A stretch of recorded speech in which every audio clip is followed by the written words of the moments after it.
Greetings everybody, Anthony here, Bibles and Barbells Ministry, and today's Bible study comes to us on this Christmas Eve day, 2011. Merry Christmas to everybody out there. It's not going to be a Bible study on the birth of Jesus. It has to do with, in fact it's titled, How Do You Spend Your Time? So it has to deal with how we spend our time. But I do want to make a note that, let everybody know, when Jesus came, God came.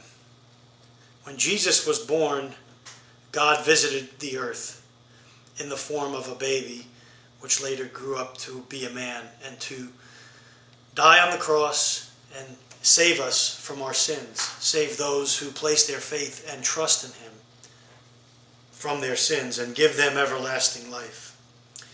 And getting back to today's devotional, I have a goal to get us to think, to feel, and then to take action. Using myself as a reference, I am 48 years, 8.4 months old as of today. There are many calculators online you could go to and plug in your birth date, and then you get all kinds of things of how long you've lived and how many months and weeks and days and seconds. I think I even saw one that broke it down into milliseconds, which I'm really not interested in. But according to the local or the recent calendar, I've lived 584.3 months, 2,540 weeks, 17,786 days. So by taking your age or your birth, you could quickly figure this out, and there's calculators online that can tell you this. I looked online and went to the CDC site, since they do lots of studies on diseases and death and dying, and I looked for the average lifespan today.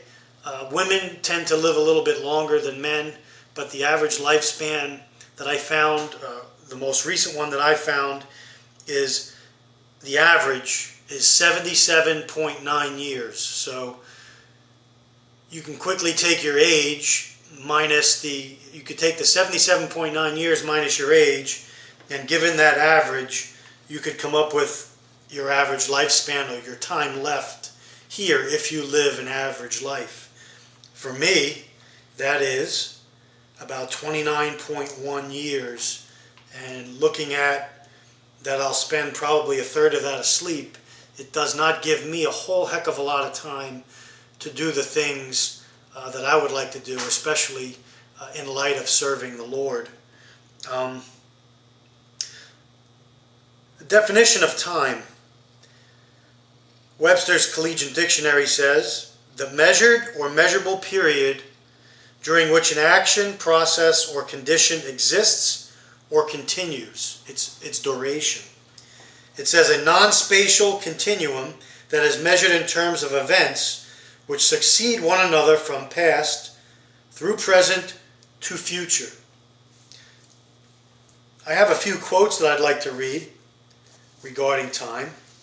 The first goes this way. Time is a great teacher, but unfortunately it kills all of its pupils. That was Hector Berlioz. One from the Bible that most people know is Ecclesiastes 3:1. To everything there is a season and a time to every purpose under the heaven. Time goes, you say. Ah, no. Alas, time stays. We go. Austin Dobson. They, the days, come and go like muffled and veiled figures sent from a distant friendly party. But they say nothing, and if we do not use the gifts they bring, they carry them as silently away. Ralph Waldo Emerson. Dost thou love life? Then do not squander time, for that's the stuff life is made of. Benjamin Franklin. Time is change. We measure its passing by how much things alter. Nadine Gordimer. Time makes much more converts than reason, Thomas Paine would say. Time heals griefs and quarrels, for we change and are no longer the same persons. Blaise Pascal.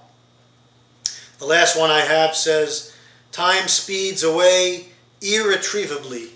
Virgil would say that one. We all know that biblically that God created time. Time is a creation of God, marking the duration of life, which is measured by days, weeks, months, and years, and through changes in the seasons. God also appoints particular times for the unfolding of his purposes in history. Because of the brevity of human life, it is imperative to make the most of opportunities in the present and not to delay as time continues to pass, even as I speak. If you read Genesis chapter 1, you'll see that time began at creation. A few Bible verses in relation to time that I won't read the Bible verses, but I'll cite them in today's devotional. But spend some time and look them up and read through them. God created time, as we said before, Genesis chapter 1. Our times are in God's hands, Psalm 31:15 would say. 1,000 years as are one day to God, Psalm 94, 2 Peter 3:8. Life's time span, Psalm 90, verse 10. 1 Corinthians 7:29 would say time is short.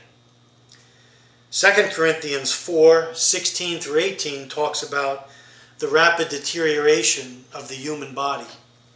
And those of us that are reaching, that are my age and older know that there are lots of kinks and sprains and strains that kind of linger and take a lot longer to heal the older we get.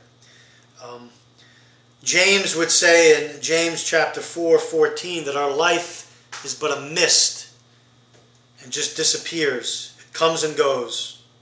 Revelation 1:8, however, would say God is the timeless existence of God. He stands outside of space and time. He always existed. Revelation 12:12 would say Satan is even aware of time. It says in Revelation 12:12 that Satan is aware that his time is short. And so, ladies and gentlemen, if Satan is aware his time is short, what do you think he's doing in the world today to take as many as he can with him to the place where he is going? With our life expectancy of 77.9 years, my question is, how are you, or how am I spending the remainder of the time that we have left, and the remainder of the breath that we have left in our lungs? If you've